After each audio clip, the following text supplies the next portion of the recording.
अरिहंताणं नमो सिद्धाणं अरिहंताणं नमो सिद्धाणं नमो आयर्याणं नमो उवज्जयाणं नमो आयर्याणं नमो उवज्जयाणं नमो लोये सौवत्साऊणं नमो लोये सौरसाघोणं नमो लोये सौवत्साऊणं नमो लोये सौरसाघोणं जोड़े एक जरा श्री पार्श्वनाथ भगवान की, एक जरा श्री महावीर भगवान की, परम पूजाचार्य गुरुवर श्री विराट सागर जी गुरुदेव की, अहिंसामयी जैन धर्म की।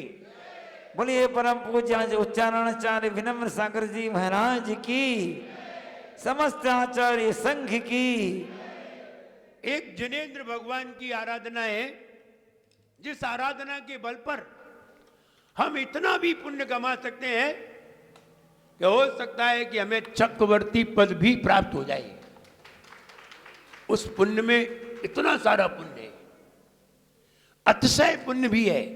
जब हम अतिशयकारी पूजन करें तो अतिशय पुण्य भी है। ध्यान रहे, पूजन करने से ही प्रतिमा में अतिशय प्राप्त होता है, मंत्र देने से भी अतिशय होता है, लेकिन पूजन करने से और ज्यादा अतिशय हो जाता है। हम जितनी जितनी भगवान की वहाँ आराधना करते हैं, कोई जाप करते हैं, साधना करते हैं और जाप करते हैं, सामने भगवान को देखते हैं, तो हमारी ऊर्जा भी मूर्ति के अंदर जाती है। आपको मालूम हो, जब प्रतिमा के पंच कल्याणक होते हैं तब कुछ नहीं दिया जाता। जो एक सूरी मंत्र दिया जाता है, उस मंत्र का नाम है सूरी मंत्र। सूरी माने आचार्य, सूरी माने आचार्य, आचार्य मंत्र, सूरी मंत्र, आचार्य मंत्र। हमें जो मंत्र सबसे ज्यादा बहुत जिसमें हमारा उपयोग लगता है, हमारे लिए वो प्रसिद्ध है, बहुत अच्छा लगता है, बस वही मंत्र सूरी मंत्र है। इसका मतलब ये नहीं है कि ये वाला मंत्र या ये वाला मंत्र, कोई मंत्र नहीं है। जो हमें पसंद आ जाए, जिसके ऊपर हमारा ज़्यादा भाव लगता हो, जिस पर हमारी सबसे ज़्यादा श्रद्धा हो, जो मंत्र हमारे लिए सिद्ध समझिए, बस उसी का नाम सूरी मंत्र है। आप आए, आपने कहा महाराज नमोस्तु महाराज, मुझे आशीर्वाद दीजिए, और हमें जो मंत्र सबसे अच्छा लगता है और हमने मंत्र पढ़ के तुम्हें आशीर्वाद दे दिया, इसी का नाम सूरी मंत्र है। और एक बार दे दिया तो सिद्ध हो जाता है। इसलिए आचार्य महाराजों के पास वे सूरी मंत्र रहा करते हैं। उनके पास तो बहुत सारे मंत्र रहा करते हैं। आचार्य विमल सागर महाराज जी के बारे में सुना हो, वे 200 मालाएं रोज जाप करते थे, अलग अलग मंत्रों की। एक ही मंत्र नहीं जपते थे, अलग अलग मंत्र। और हम भी लगभग 70 मालाएं तो रोज देते ही हैं, अलग अलग मंत्र, एक मंत्र नहीं, अलग अलग मंत्र। इसका मतलब 70 मंत्र तो हमें याद ही है। नमोकार मंत्र को छोड़ करके, अभी नमोकार मंत्र उसमें नहीं आया है, वो तो जन्म से ही याद है, वो तो पैदा हुए थे तभी सुना दिया था, लेकिन इनको तो याद करना पड़ा। ऐसे मंत्रों से जब आराधना करते हैं, जाप करते हैं, भगवान के सामने आंख खोल करके जाप करते हैं, तो हमारी ऊर्जा उसके अंदर प्रवेश करती है। और जब ऊर्जा प्रवेश करती है तो प्रतिमा में अपने आप कोई आश्चर्यजनक कार्य होने लगते हैं। फिर प्रतिमा का जो अभिषेक करते हैं, उनके आश्चर्यकारी कार्य होने लगते हैं, उन्हें उसका फल मिलने लगता है, तीव्र फल प्राप्त होने लगता है। फिर कहते हैं वो वाले भगवान तो बहुत आश्चर्यकारी हैं। फिर कुंडलपुर जाते हैं, कहते हैं अतिशयकारी भगवान है, इसलिए अतिशयकारी है। अतिशय हम ही पैदा करते हैं भक्ति के माध्यम से, वरना मूर्ति तो पाषाण की हुआ करती है, मूर्ति तो पत्थर की ही थी, मूर्ति में अतिशय कहाँ से आया? हमने डाला। इसलिए आचार्य महाराज जब सूर्य मंत्र देते हैं तो वो आचार्य महाराज ही देते हैं, और जब कोई शिष्य सूर्य मंत्र देते हैं तो आचार्यों से आशीर्वाद लेकर के फिर वो सूर्य मंत्र देते हैं, वो बता देते हैं ये वाला मंत्र देना है। तो कहने का मतलब ये है कि इसलिए प्रतिमा में अतिशय आ जाता है हम जब भगवान की भक्ति भाव से पूजन करते हैं। इसलिए रोज भगवान की आराधना करो, निश्चित आपके कर्म तो जो पाप कर्म में दुखदायी है वे तो अपने आप ही मिट जाएंगे, और नए कर्म अच्छे ऐसे आ जाएंगे जो तुम्हारे जीवन को आनंदित बनाएंगे। इसलिए रोज पूजन करो, कुछ भी करो। कहते हैं ना 100 काम छोड़ करके नहाना चाहिए। अगर 100 काम एक साथ लगे हों और नहाना भी हो तो कौन सा काम करोगे? बोले पहले नहाएंगे। 100 काम छोड़ करके नहाना चाहिए, 1000 काम छोड़ करके खाना चाहिए। 1000 काम आ जाए तो छोड़ देना चाहिए। अब कह दो कि चाय का काम आ गया, भोजन का काम आ गया तो हमने पूजन करना छोड़ दी। अब उल्टे चले तुम। बोले आपने तो कही था 1000 काम छोड़ करके खाना चाहिए, लेकिन 1,00,000 काम छोड़ करके जिनेंद्र भगवान की पूजन करना चाहिए। ये भी तो सुनो। 2 सुन के भाग गए, अब पूजन की तो सुनी ही नहीं, हमने पूजन छोड़ दी, महाराज के पास जाना छोड़ दिया, पहले खाना चाहिए। नहीं, 1,000,000 काम छोड़ करके भगवान की आराधना करना चाहिए, क्योंकि लाखों काम इनकी आराधना से बनते हैं। ये भोजन है ना, इनकी कृपा से ही मिलता है। इसलिए पहले भगवान की पूजन करो। ये आज की जो नई पीढ़ी है ना, जिन्हें भगवान को भूल गई है, जिस दिन ठोकर लगेगी ना उस दिन यहीं खड़े दिखाई देंगे। जिस दिन ठोकर लग गई अच्छी, उस दिन सीधे यहीं दिखाई देना है। फिर कहते ना कि भगवान दिखाई नहीं देता है, भगवान तो दिखता ही नहीं है। जब कोई नहीं दिखता तब बाबा ही दिखते हैं।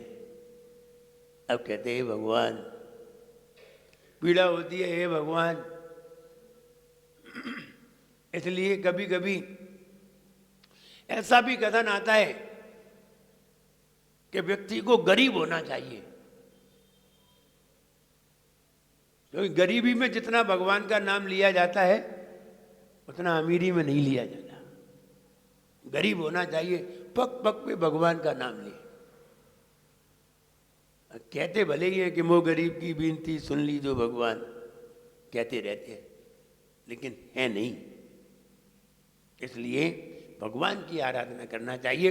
प्रश्न किया था कि कायोत्सर्ग कैसे करते हैं। ध्यान रहे, अगर हम उंगली पे ऐसे ऐसे कायोत्सर्ग करेंगे तो जो उंगली तुम्हें गिनने के लिए मिली है, जिनकी उंगली नहीं है वे कैसे गिनते हैं?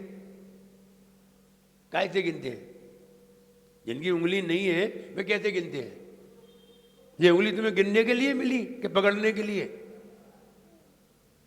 जैसे गिनने लगे, अरे तुम्हें जो चीज मिल गई उसी से गिनने लगोगे। ऐसे गिनने के लिए थोड़ी मिली थी।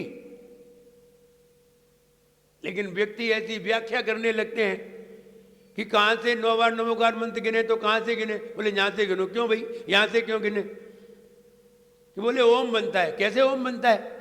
और ओम बने या ना बने, क्या लेना देना है ओम से? अपने अपने तर्क देने लगते हैं।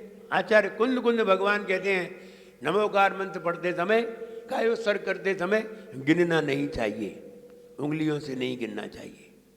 जो उंगलियों से गिनते हैं वो सही तरीके से कायोत्सर्ग नहीं कर पाते, इसलिए नहीं गिनना चाहिए। फिर बोले कि हम गिनेंगे नहीं तो हमें कैसे ध्यान रहेगा कि कितने बार हो गया? आप एक बार अनुमान लगा लीजिए कि हम नमोकार मंत्र पढ़ते हैं, ऐसे पढ़ते हैं और ऐसे अच्छी तरह पढ़ते हैं तो हमें इतना समय लगता है। अनुमान लगा लीजिए। बस आप चुपचाप ऐसे हाथ करके आराम से पढ़िए।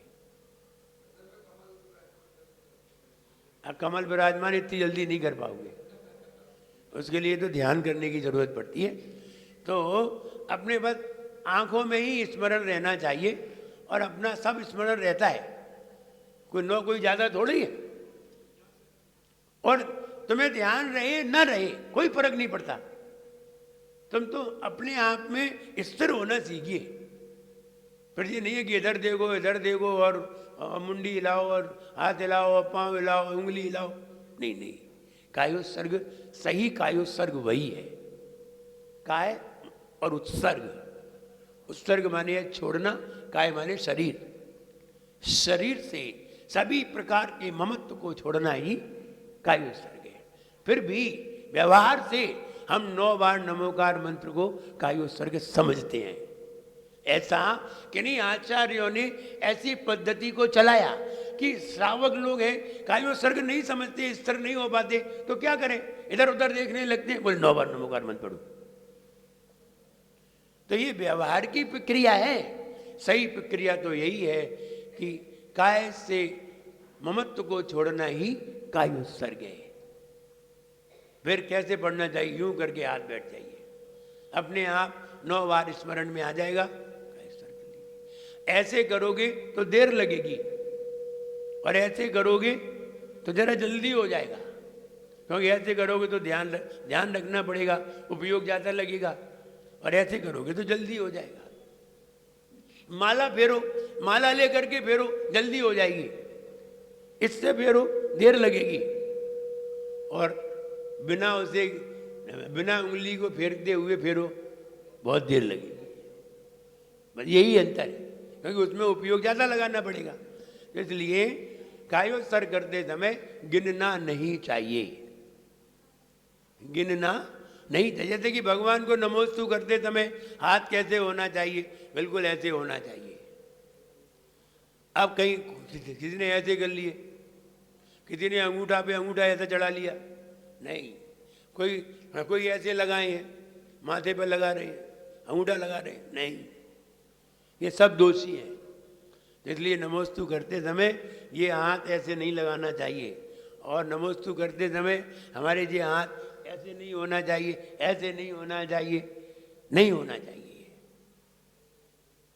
अगर ऐसे होते हैं तो हमें कहीं ना कहीं प्रमाद है, मेरा उसमें उपयोग नहीं है। टिकना भी नहीं चाहिए, कई लोग टिक जाते हैं, कई लोग ऐसे हाथ कर लेते, ऐसे हाथ कर लेते, नहीं, बिल्कुल सही उपयोग होना चाहिए नमोस्तु करते समय। हमारा लोग तो पीछे लेकर के नमोस्तु करते हैं, अब तुम लोगों के पास पीछे नहीं है, तो तुम लोग बिल्कुल अच्छी तरह हाथ मुकुलित होना चाहिए। मुकुलित माने थोड़े से बोले, नारियल की तरह, इसे मुकुलित कहते हैं। तो मुकुलित हाथ होना चाहिए, और ऐसे भी नहीं चढ़े होना चाहिए, ऐसे भी नहीं होना चाहिए। अगर ऐसे हो गए जैसे मतलब तुम गुस्से में हो, जबरदस्ती नमोस्तु कर रहे हो, तो इसलिए ये सारी मुद्राएं पता चल जाती हैं।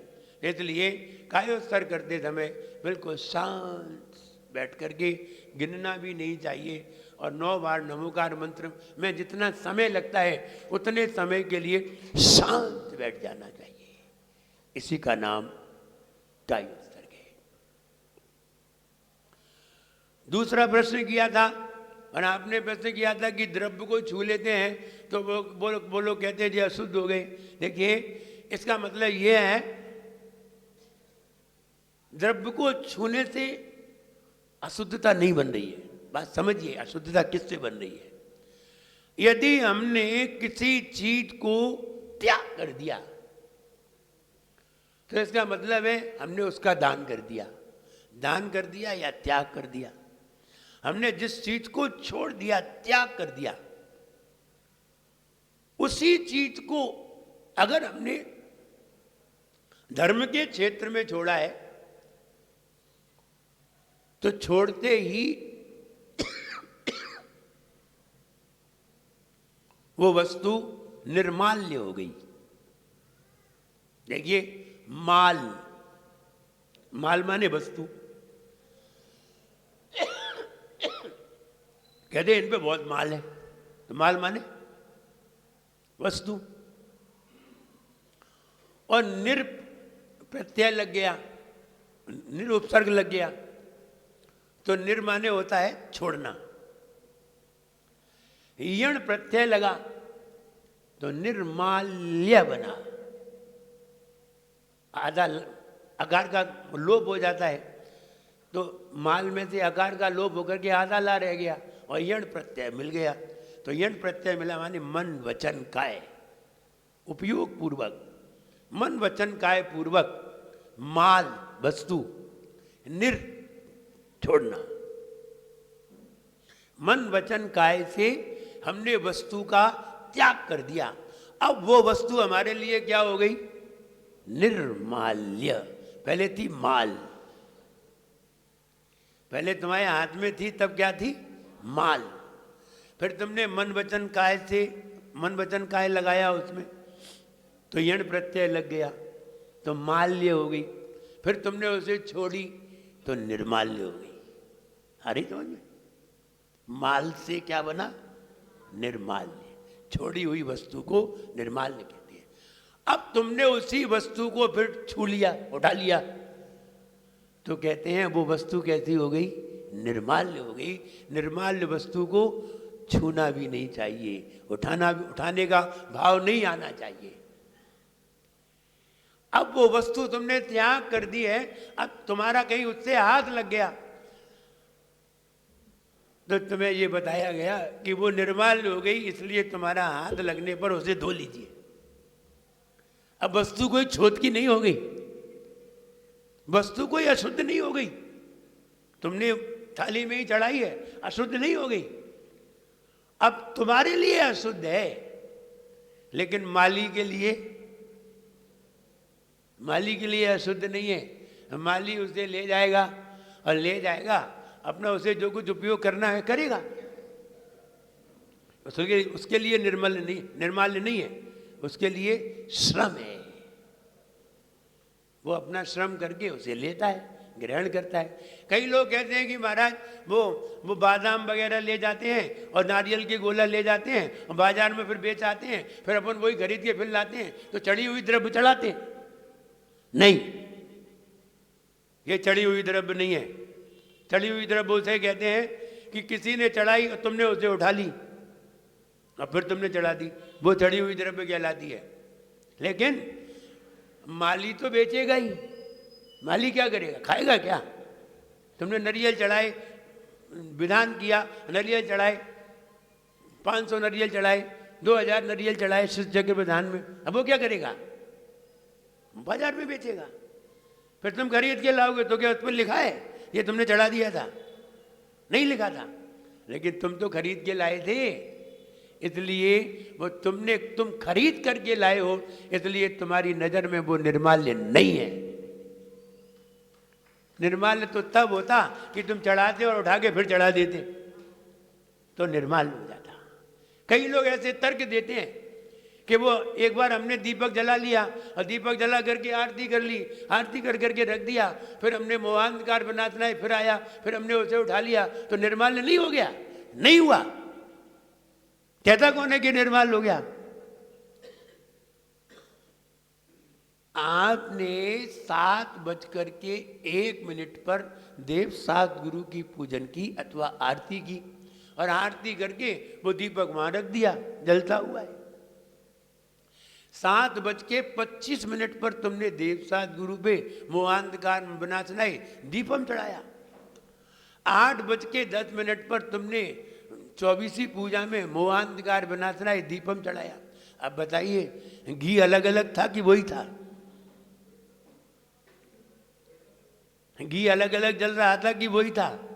नहीं था, वही नहीं था। 7:10 पे घी से जो बाती जली थी वो दूसरा घी था, और 7:25 पर घी दूसरा था, और 8:10 पर घी दूसरा था। घी तो दूसरा ही था, दीपक की बाती वही थी। इसलिए ये नहीं कह सकते कि वो निर्माल्य है। अब उन बेवकूफों को क्या समझाएं? नदी बह रही थी और 7 बज के एक व्यक्ति ने स्नान किया नदी में, फिर 7:15 दूसरे व्यक्ति ने स्नान किया, फिर 8 बजे दूसरे व्यक्ति ने स्नान किया। तो बताओ पानी वही था कि दूसरा था?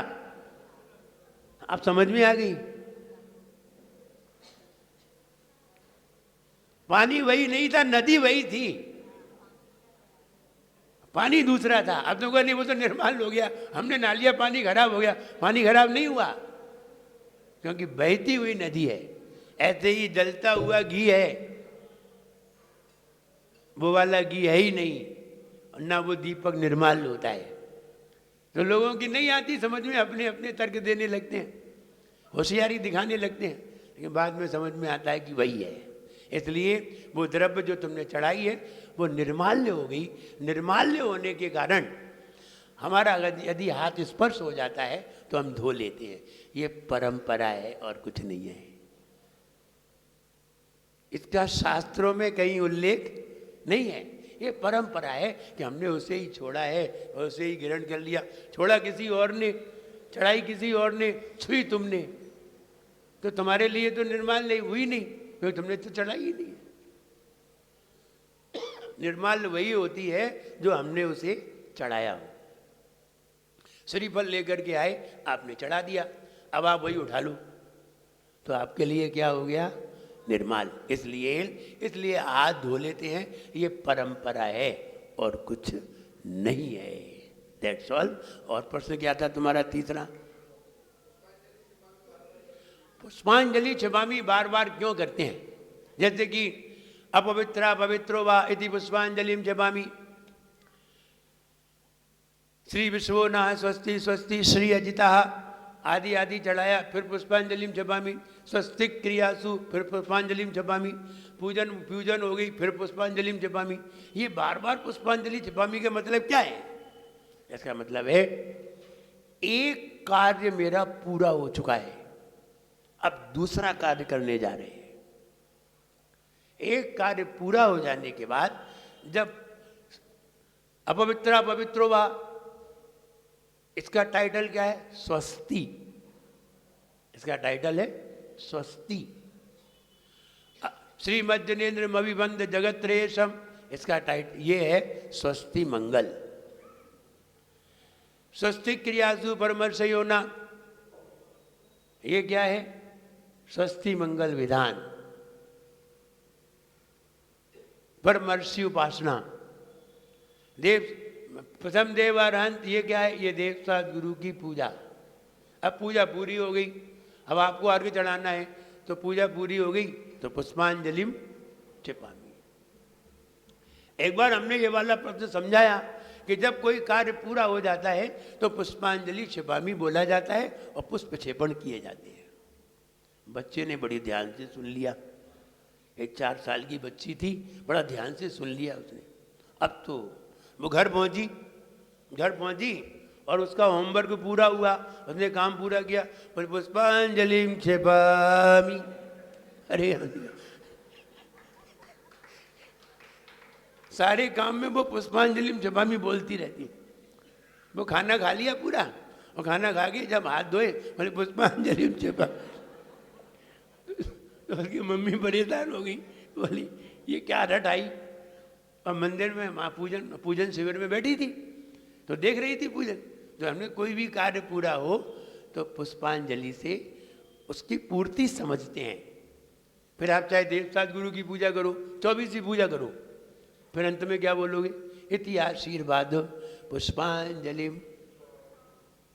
इसलिए जब कोई कार्य पूरा होता है तब हम पुष्प क्षेपण करते हैं, उसके पहले नहीं करते। अथवा किसी से आशीर्वाद लेना हो तो पुष्प क्षेपण करते हैं।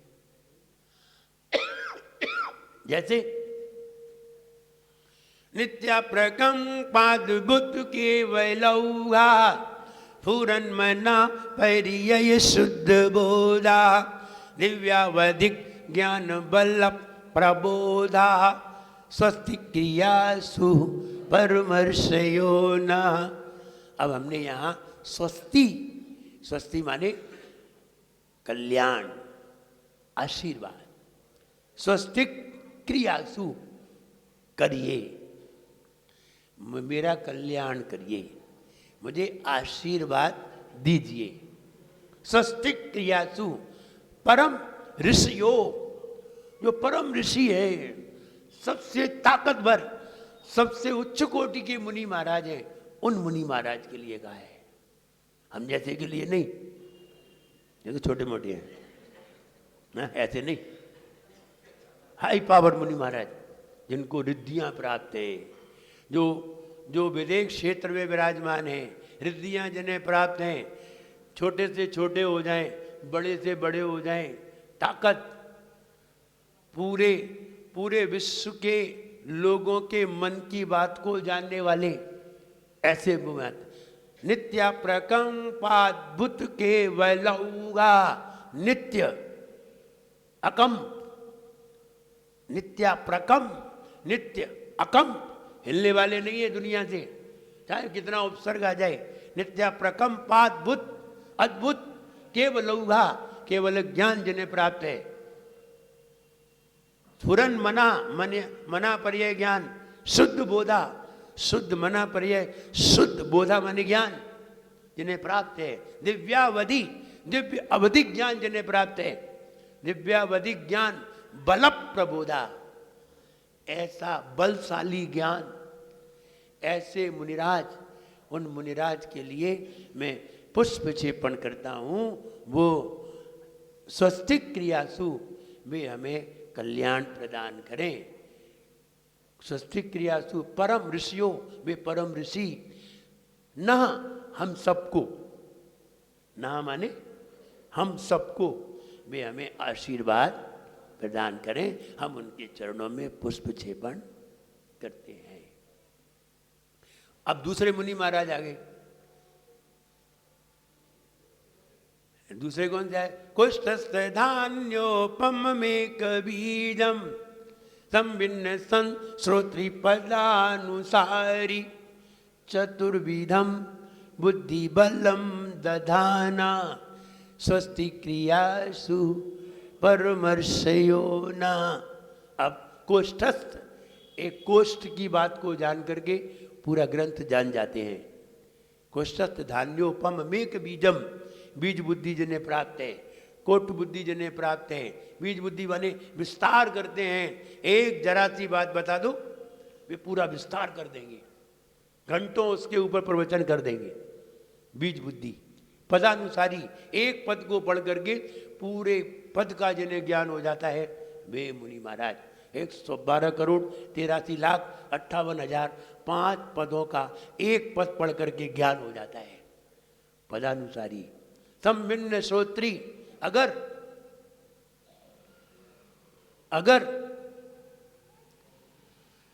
36 अरब मनुष्य, कितने?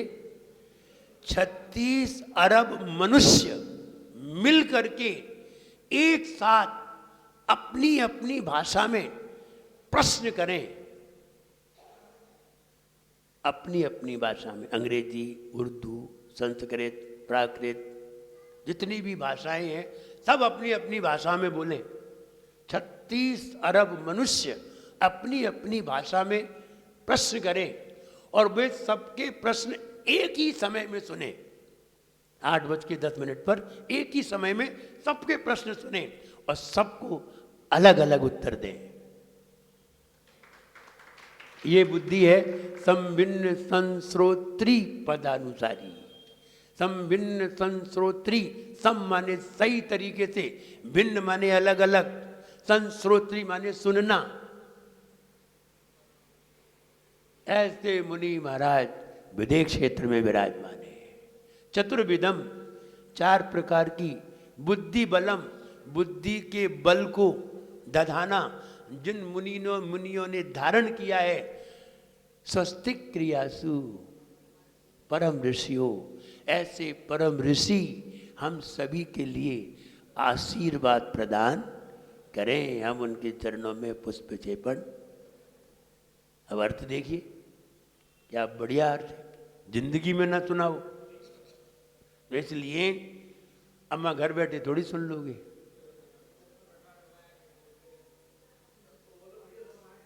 इसलिए वे मुनि महाराज को नमस्कार किया है हमने, वे हमें आशीर्वाद प्रदान करें। और ऐसे मुनिराज को जो सवेरे उठ करके भक्ति भाव से नमस्कार कर लेता है, उसके घर में आने वाली बाधाएं बाहर हो जाती हैं। हिम्मत नहीं है कोई बाधा भीतर आ जाए, कोई व्यंतर भूत व्यंतर बाधाएं हिम्मत नहीं है उनकी घर में आ जाएं। लेकिन हम वो भूल जाते हैं और फिर रोते हैं, फिर दूसरे के पास मुंह पटकते हैं, सिर पटकते हैं। हमारे घर में ऐसी परेशानी हाँ रहेगी, तुम ही ऐसे हो, तुम ऐसे हो इसलिए परेशानी है। मेरे घर में आके देखे, हम बता दें परेशानी क्या चीज होती है। इसलिए रोज भगवान की आराधना करने वाला जब ये इस तरह से भावपूर्वक पुष्प क्षेपण करता है, ऐसे व्यक्ति के घर में कोई बाधा नहीं आती। इसलिए बार बार कहते हैं पूजन करो, अभिषेक करो, पूजन करो। केवल अभिषेक करना ही श्रेष्ठ नहीं है। अभिषेक करके भग गए, अगले जन्म में चाय अकेली मिलेगी पीने को, पानी, बस पानी ही तो चढ़ाया था, वो भी दूसरे ने लाके दे दिया था, तुम खुद नहीं लाए थे। तुम समझ रहे हमने बहुत बड़ा काम कर लिया, दूसरे ने लाके दे दिया, तुमने हाथ से उठा के भगवान की चरणों में रख दिया, सिर पर ढाल दिया। क्या मिलेगा जैनपाल जी? पानी ही मिलेगा पीने को, पीते रहना। फिर कहोगे अब पानी से काम चलाना पड़ रहा है। हमने काम ही ऐसे किए, अष्टद्रव्य चढ़ाओ, थाली में 8 चीजें आएंगी, थाली में 8 चीजें मिलेंगी। ये तो पानी अकेला मिलेगा, पीते रहना। इसलिए ये कहना केवल अभिषेक नहीं करना है, पूजन भी करना है। तो पूजन भी करिए, इसीलिए आपको सिखा रहे हैं। आप अच्छी तरह सीख जाएंगे, ज्ञान होगा, फिर ज्ञान पूर्वक पूजन करेंगे, फिर देखो क्या आनंद आता है। अब यही कोष्ठस्थ धान्योपम मेघ बीजम, इस पढ़ते समय तुम्हें ये बात याद आ जाएगी कि वे मुनि महाराज 36 अरब मनुष्यों की प्रश्नों को एक साथ सुन करके अलग अलग उत्तर दे देते हैं। धन्य। हम 2 जने बोले तो दिमाग खराब हो जाता है, 2 लोग बोले तो दिमाग खराब हो जाता है। कान भले ही 2 हैं लेकिन दिमाग तो एक ही है। तो कहने का मतलब यह है, इस तरह हमें भगवान की पूजन का अर्थ जानना चाहिए और पूजन का अर्थ जान करके भगवान की पूजन करना चाहिए। निश्चित आपके जीवन में आनंद आएगा। आज इतना ही, कल और आगे बताते हैं। जय बोलिए परम पूज्याचार्य गुरुवर श्री विराग सागर जी गुरुदेव की। परम पूज्य आचार्य भगवान गुरु 108 श्री विनम्र सागर जी गुरुदेव की जय।